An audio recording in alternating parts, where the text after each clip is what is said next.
I am the oldest daughter of 4 children. I'm currently 25, second oldest is 23, third is 20, and youngest is 18. When I was 8 years old, my mom had an affair with a family friend. I, being the oldest, has remembered most of it, and my younger siblings only remember growing up with our parents co-parenting. This has put a strain on my mother's and I's relationship. She cheated on my father, who was battling cancer. She didn't even try to keep it a secret from the kids.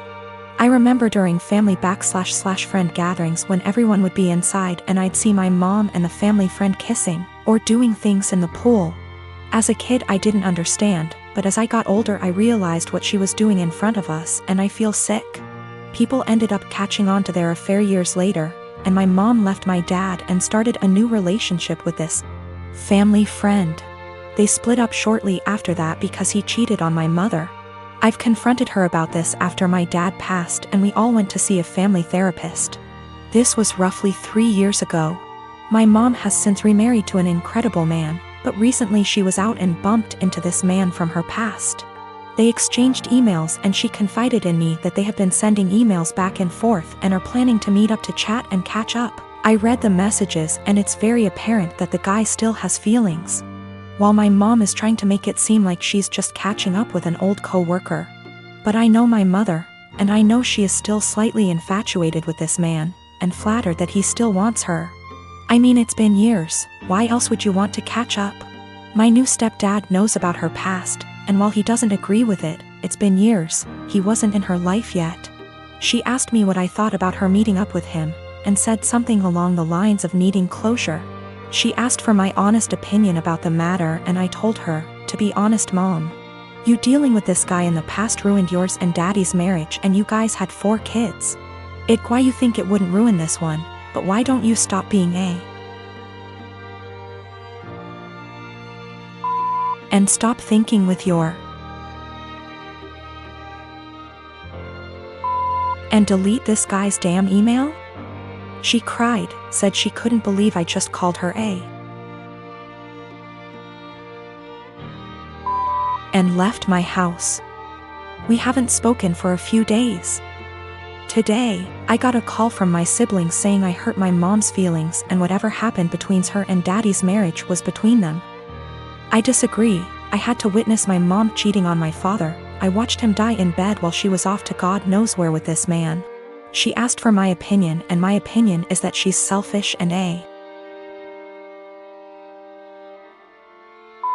who left my dad to die on his own, and she wants to rekindle with this man and possibly cheat on my new stepdad. I am a 35 years old female, a musician, playing gigs and at an orchestra as a violinist. Rehearsals just resumed, so orchestra is my main source of income. My sister, she's 26, is a social worker, working 3 days a week, so minimal income, but she adores her job. I live in a small 2-bedroom apartment, both rooms around 9-10 square meters.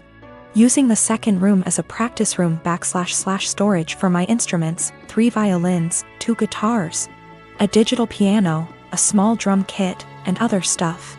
4 months ago my sister broke up with her BF and I offered her my spare room, temporarily. I moved most of my stuff to the living room so I could fit a small bed in there.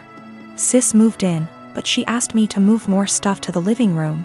I moved pretty much everything sans the piano, to the point where the living room became uninhabitable.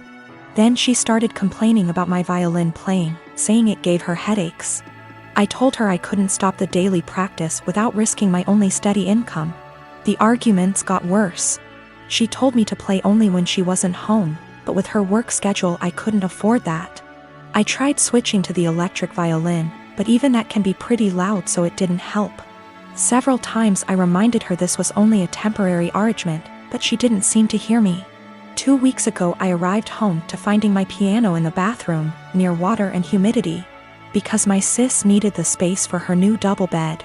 When I told her she can't SRSLY expect me to store my piano there, she said, "Yeah, you will just have to sell it, I guess." I got so mad I told her she has 7 days to leave, but she didn't take me seriously. For a week I only talked to her to remind her how much time she has left, but she always laughed it off, told me to stop acting like a crazy person. When the deadline came, I boxed up all her stuff while she was at work, booked an Airbnb bedsit close by and drove her stuff there. She was livid but couldn't do anything but take her new keys and stay there. The following week she kept calling me with an increasingly apologetic tone, saying she shouldn't have moved my piano or bought a bed. She promised she would put more effort into finding a new place. And by the end of the week I considered most of our issues at least addressed, so I drove to help her move back. But when I was carrying the first box down, she went, "I do hope you will at least stop with the violin this time." I absolutely refused to take more of that ****ing violin. I dropped the box, wished her good luck and left. Now, 2 days later. On one hand it feels like a huge overreaction to leave my own sister literally homeless because of an argument about the violin. I know she cannot afford to stay there, but on the other hand I have no plans to allow her back here. Because I feel she would just continue crossing boundaries and never leave. My cousin Amy has twins and has a nasty habit of dumping them onto relatives to babysit for the entire day without any warning or regard for their time. I have a very strained relationship with her, but because my mom's side of the family demands that we all remain close-knit, so I have no choice to tolerate her. When she initially gave birth to them, she teased me that I'll have to take on babysitting duty from now on. I'm no good with kids, so I remarked to her that if I ever have them, I'll train them, not babysit. She brushed me off. The kids now are hella destructive and loud. Pulling out stuffing inside furniture, holes inside walls, smashing anything glass and porcelain, screaming louder than a fire alarm. You name it. When it was my first turn to deal with them, I immediately walked with them to the store and grabbed the biggest bag of M&Ms I could find and trained them so that every time they follow my orders and behave, they get one. If they misbehave, I get one. Soon enough, every time the kids were dumped on me, they went with my guidelines and behaved. Whenever I say sit, they sit at the table. When I say stay, they don't leave that spot, etc. 2 days ago there was a party planned with the whole extended family. I know, pandemic. Didn't want to, but mom insisted, and I grabbed the M&Ms since the twins were there. Arrived, twins were being so destructive, an entire tray of food was spilled. That all the adults had enough and yelled at Amy to control them. She vomited the same excuse of them just being kids and they'll grow out of it eventually. I shouted the twins' names and shook my M&Ms bag. They came running over to me and I popped 6 pieces into my mouth for their misbehavior. I told them to go clean up the mess or no candy all night. They do so. Halfway through the party, every time something similar came up or they just weren't behaving, I was the one able to calm them down. When Amy saw what I was doing, she got angry and started yelling at me about how her children aren't animals and that I shouldn't be giving them so much candy anyway. I told her that I'm their aunt, not their parent. Why am I the one disciplining them? Isn't that her job?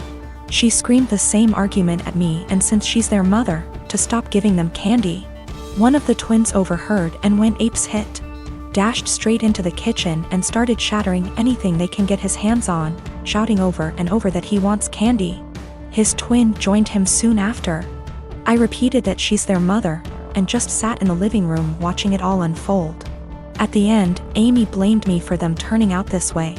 The other relatives she dumped them on, a majority, disagreed, but when I told a friend about the situation, he told me that the training I did can really up the kids mentally later in life. My wife and I have a 2-year-old son and have been married for 4 years. Our anniversary was a month ago and we found a nice, secluded cabin on Airbnb and rented it out for a long weekend getaway. My wife asked her parents if they would be willing to watch our son and they agreed as long as we dropped him off at their house. That worked for us since it was on our way anyway. I was raised Lutheran and my wife was raised Catholic, but neither of us currently go to church and have not had our son baptized. My mother-in-law knows this and hates it. She thinks our son needs to be baptized or he will burn in hell. She's that kind of Catholic. So we go on our trip and when we pick up our son and ask how the weekend went, mother-in-law says everything went fine and that she has saved my son's soul from the devil. I ask her what she meant and she says she had our son baptized that morning at her church. I tried my best to keep my cool so I didn't scream at mother-in-law in front of my son, but I pretty much grabbed my son and left. On the car ride home I was fuming and told my wife as calmly as I could that this would be the last time her parents have our son unsupervised. She tried to downplay what her mom had done, but I told her we need to wait until we get home to talk about it because I'm not fighting in front of my kid. When we got home and had a chance to talk about it, things got heated. I told my wife I no longer trust her parents with our son and that if they did something like this behind our backs, I can't trust them to respect our wishes as parents in the future. I said this was a huge breach of trust and I will forever look at her mom differently. She continued to try to defend her mom, saying that she was only doing what she thought was best for her grandson. She even downplayed it by saying that it's just a little water and a few words and we don't go to church anyway, so what does it matter? I told her that under no circumstances will I allow her parents to watch our son by themselves again. I said that we can still let them see their grandson, but only if we are present. I also said that if she doesn't see what the big deal is with this situation, that maybe we aren't on the same page as parents and maybe we need to see a counselor. She started crying and said that this isn't the kind of decision I get to make on my own, and I'm an asshole for trying to tell her what kind of relationship her parents can have with our son. I told her that I no longer have any trust or respect for her parents and that I don't know if there's anything they can do to repair that. I told her what her parents did was unforgivable in my eyes and they put themselves in this position to lose privileges with our son. She's been trying to convince me to change my mind for the last month, but I'm not budging. To me, this is a hill I'm willing to die on.